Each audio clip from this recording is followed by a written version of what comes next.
Hello everyone, let us continue our discussion with the subject of database management system. The outline of this video is we will look into integrity constraints, types of integrity constraint, that is domain constraint, entity integrity constraint, referential integrity constraint, key constraint. I will also explain the examples of each integrity constraint. So let us continue.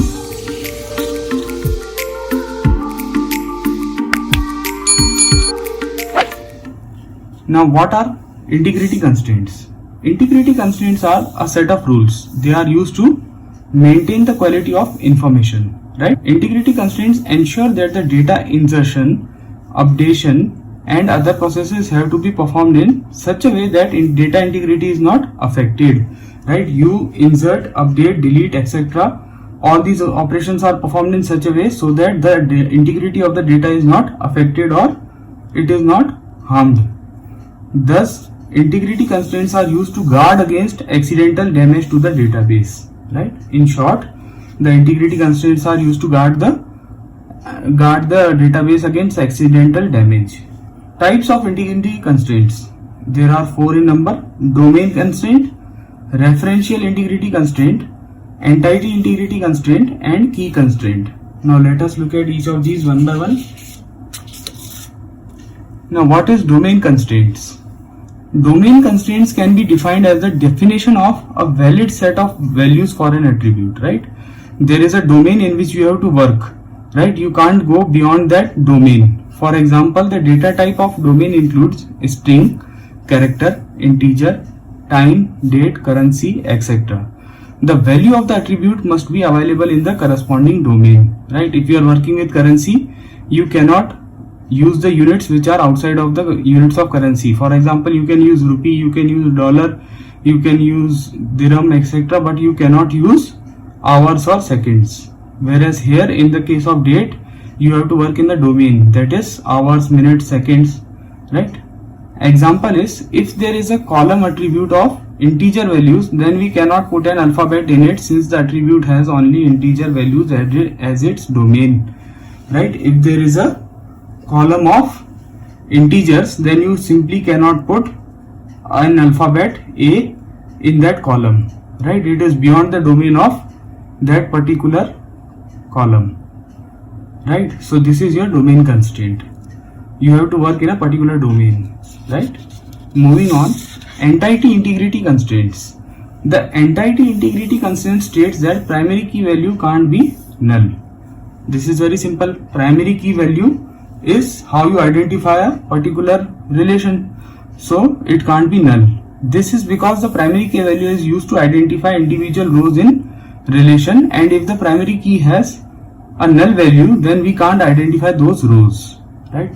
It is clearly written that primary key is used to identify the rows in a relation, and if the primary key becomes zero or null, then we can't identify those rows, which is wrong. A table can contain a null value other than the primary key field, right? Other columns can contain null values, but not the one with the primary key, right? For example, employee ID and employee name. Now here, this is having a null value, which is not allowed as primary key can't be null. This is having a null value here, ID, which is a primary key column.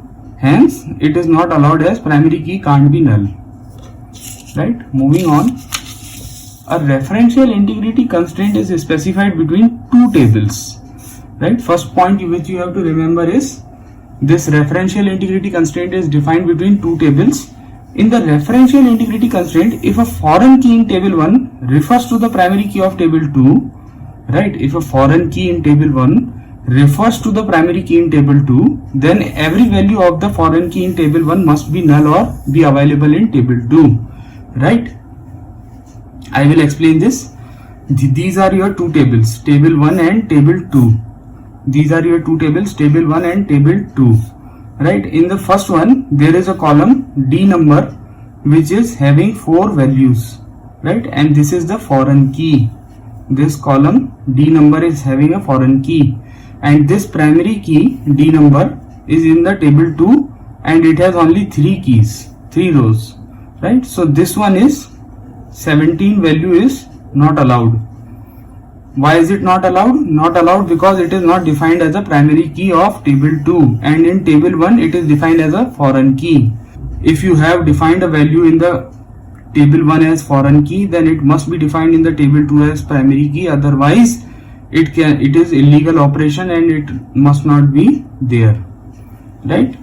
It can either be all values can be null, or otherwise all values must be present also in the table 2 as primary key, right? If the foreign key is there, then the primary key must, or corresponding for primary key must also be there, right? Moving on, key constraints. What is key constraint? Keys are the entity set that is used to identify an entity within its entity set uniquely, right? Keys are nothing but those entities which are used to identify an entity set uniquely.